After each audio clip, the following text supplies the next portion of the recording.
Say my name, say Hey, we're Jungle. Apparently we're entertainers and we have to entertain you. So here we go. Boom ka, boom boom ka, boom ka. I like the sample.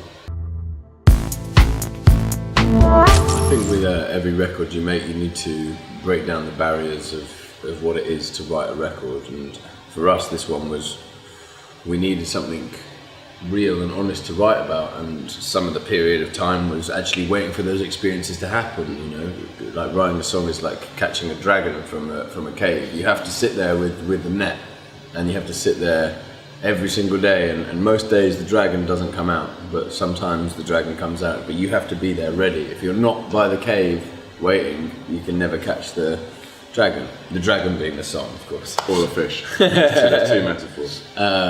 Where's the fish? In the sea. Well, you're going to tell the whole story.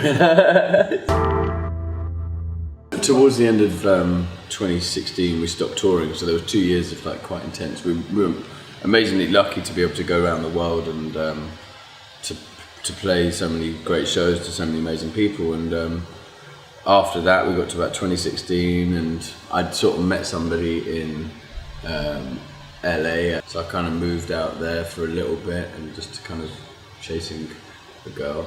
Essentially, this record is like an autobiographical record. It comes from a much deeper place than the first one. If you think about the first one being, you know, written in a bedroom whilst playing GTA, it's imagining these places, and for us, this is the real thing. There's a very romanticized idea of what California is for like Europeans, English people, whether that's through film or music. So when you get out there, obviously you probably do have expectations, but I think with everything, like whenever you have expectations of something, you're always going to be disappointed because you've already like made a decision in your head about what it's going to be like. So in life in general, for us, we've learned over the last couple of years to go into every situation in life with no expectations, and that's especially when writing your music as well. It's like you can't expect to make like good, you can't expect to be popular, you can't expect people to like your music, you can't expect to get good album reviews, because that's not, like, ultimately you're just going to be living in this whole world of like panic and pain if you do that. I think people panic in this day and age when they can't find out information on someone. It's like, I love this artist called Kadja Bonet. She's an American artist. Well, I only found out recently that she's an American artist. I heard her voice and I listened to her music, and I fell in love with it straight away. And then in my head it was like, right, Wikipedia page, where's she from, like how old is she, blah blah blah, I need all this information. And I had to stop myself from doing that, because actually what I love about music and about artistry and about having those people that you look up to and idolise and you don't necessarily know anything about, that makes their art even more vivid and more visceral, and like I can connect to it more. It's like when I heard the Magic Numbers for the first time, in my head I had this like incredible vision of this band and of what they look like, and then when you see them you're like, wow, that's completely not what I expected. And so for us, it was like we want our music and our art to be the first thing that people experience.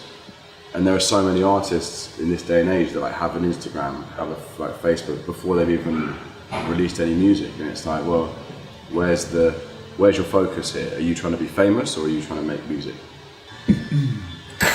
You bring that? I don't know. I'm just making it up. I'm just writing. I thought you were going to have something new or old. I thought we were doing a cover. How would you do all our radio sessions?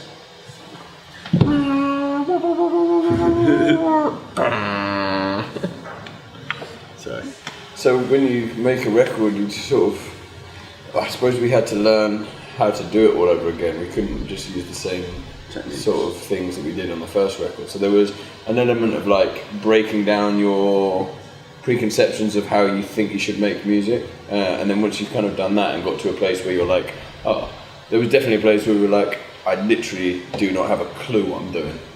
And then you kind of build it up again and you learn, and like through those learning experiences and making mistakes, that's where you forge the ideas. We don't know what we're looking for, but when we see it, we know, you know? And it's like, it's a spark, and you've got to be careful when you have a spark, you have to like cultivate it and like make sure it grows, otherwise you can be like, put it out. And it's like when you're starting a fire, if you put too much wood on it too early, it goes out. Yeah, if you get too excited, you can either get too excited or not excited enough. Yeah. And it's like seeing it's like love in a way. When you see someone or you like have a feeling when you meet somebody, like oh my god, we had a connection. Like, that's what it is with that spark, and each song is those sparks. And sometimes you about my date the other night, mate. You were like, what, already? I was like, you know when you meet someone, you're like, if you know, you know. If you know, man, you know. That's Pusha T.